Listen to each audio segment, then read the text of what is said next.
It's a pretty known fact that the Jews are God's chosen people, that the Jewish homeland is Israel, that the Jews believe in the Old Testament, and that the Old Testament is about Jews.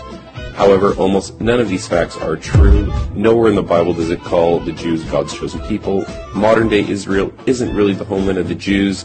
The Jews don't really believe in the Old Testament, and only maybe 5% of the people in the Old Testament can even be considered Jewish. So now that you've branded me an anti-Semite, we can begin. So, the expression anti-Semite literally means against Shem, or his descendants. However, being anti-Jewish isn't the same as being anti-Semitic. So, let me explain. The Semites are the descendants of a man named Shem, who would father some of the world's most renowned empires and dynasties, such as the Assyrian and Babylonian empires, and even the Persians can call themselves Semites. So, why is it when you say something against the Jews, you are considered anti-Semitic? Because just like stealing your religion, your homes, your money and businesses, some Jews also love stealing names, inheritance, and land. So Shem is the son of Noah, the guy who built the ark when Mesopotamia flooded. The Sumerian kingdom would be destroyed by the flood, and the Semites would descend from the Caucasian mountains and establish the Akkadian Empire. Shem would have children, and one of his descendants would be named Eber. He would be the father of the Hebrew people, and the Semites would be called by his name. Eber's line would eventually give birth to a man named Abram or a Jew named Abraham, except Abraham has never been a Jew, nor will he ever be a Jew, and to call Abraham one is just plain ignorant, so let's go through it. So, according to the Bible, Abraham was a Hebrew and not a Jew, who God promised would be the father of many nations, not one single Jewish nation, but many nations, and that through him all the families of the world would be blessed. Abraham would pass this blessing on to his younger son Isaac and not his eldest son Ishmael. Isaac would have twin sons named Esau and Jacob. Again, the Abrahamic blessing would be passed down to the younger brother Jacob, who would then be renamed to Israel. Israel would then have 12 sons. His sons would each become their own tribes and eventually become their own nations. One of his sons would be named Judah, who would be the father of the Jewish people, and all Jews are related to him.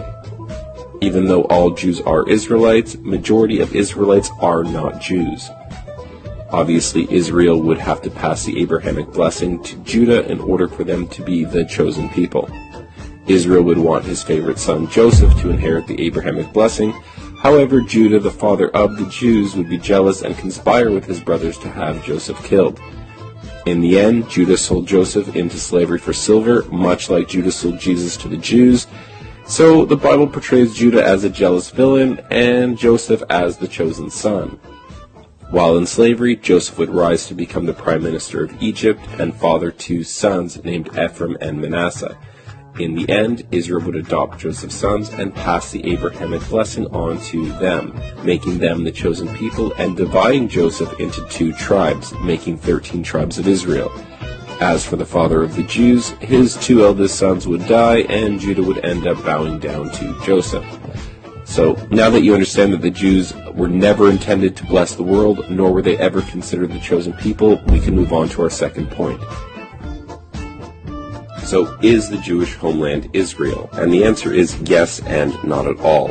Israel was originally called the land of Canaan, named after Noah's grandson, Canaan. The land of Canaan was conquered by the Israelites after they left Egypt with Moses, found in the book of Exodus.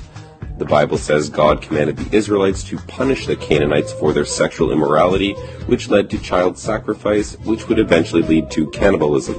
The word cannibal actually comes from the words Canaan and the god Baal.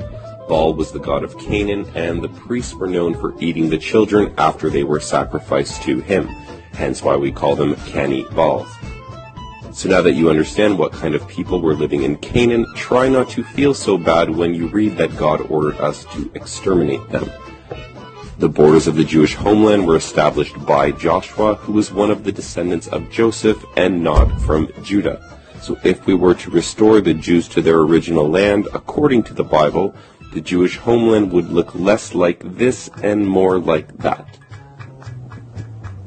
So, like the story of Joseph and Judah, their children likewise wouldn't get along either. After becoming nations, there would be a civil war. The Jews would rule the southern kingdom of Judea, while Joseph's sons would rule the northern kingdom, keeping the name Israel.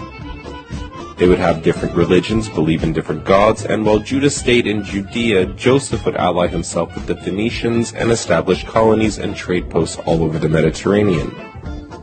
The kingdom of Israel would be corrupted by foreign ideologies, and like the Canaanites would fall into materialism, sexual immorality, and child sacrifice, which would lead to them being conquered by the Assyrian Empire. Some of the Israelites would be taken into captivity into the lands of Assyria and Media, while some of the Israelites and Phoenicians would flee to their colonies and trade posts, fulfilling the promise made to Abraham that the world would be blessed through him, as he would be the father of many nations. So the sons of Joseph would become fruitful and multiply among the nations, forgetting who they are, which shouldn't surprise us considering their names literally mean fruitful and forgetful. Just like the northern kingdom, the Jews would fall into sexual immorality and start sacrificing their children. They would be conquered and enslaved by the Babylonians, then freed and re-established by the Persians, conquered again by the Greeks, and later occupied by the Romans.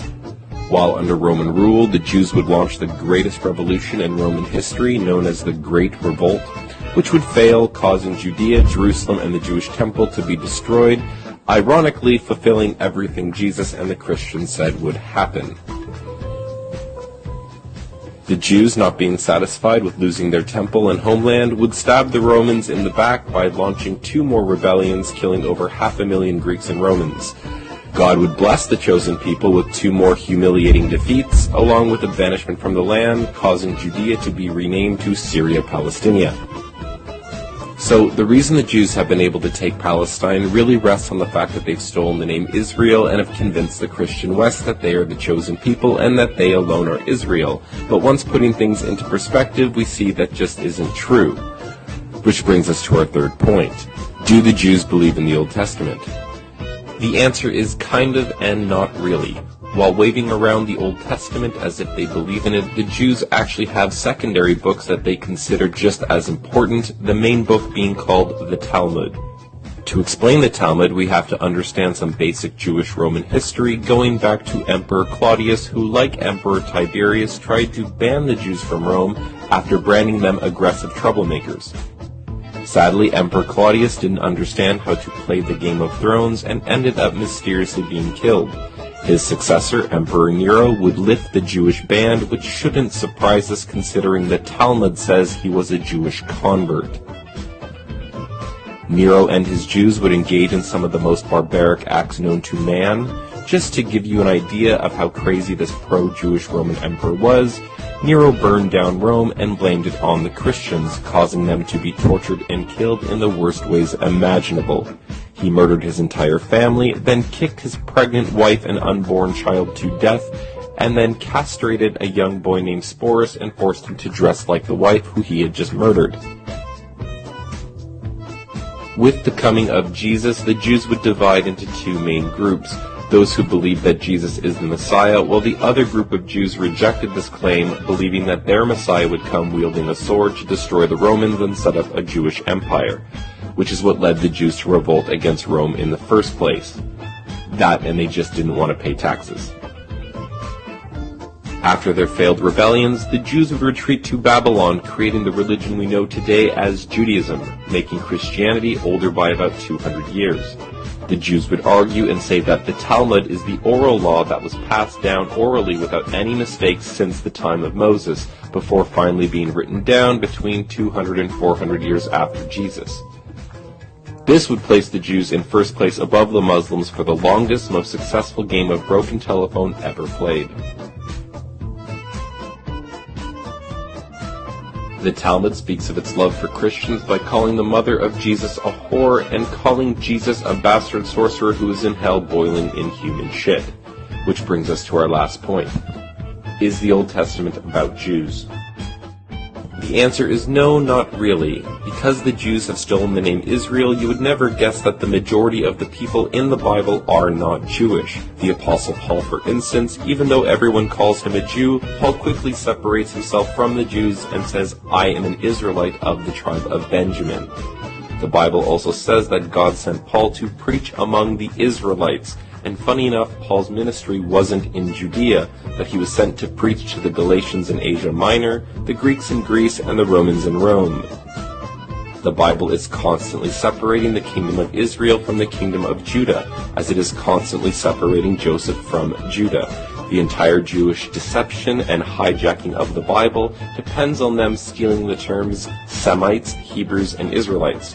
For example, Moses, the man who wrote the first 5 books, known as the Torah, did not come from the tribe of Judah, nor was he part of the kingdom of Judea, yet somehow he is a Jew. The reality here is the majority of the people in the Old Testament are not Jewish. The Bible is a book that tells the history of many nations and peoples, like the Semites, Hebrews, Israelites, Egyptians, Phoenicians, Babylonians, Assyrians, Armenians, Persian, Greeks, Romans, and many others. It's not only about Jews.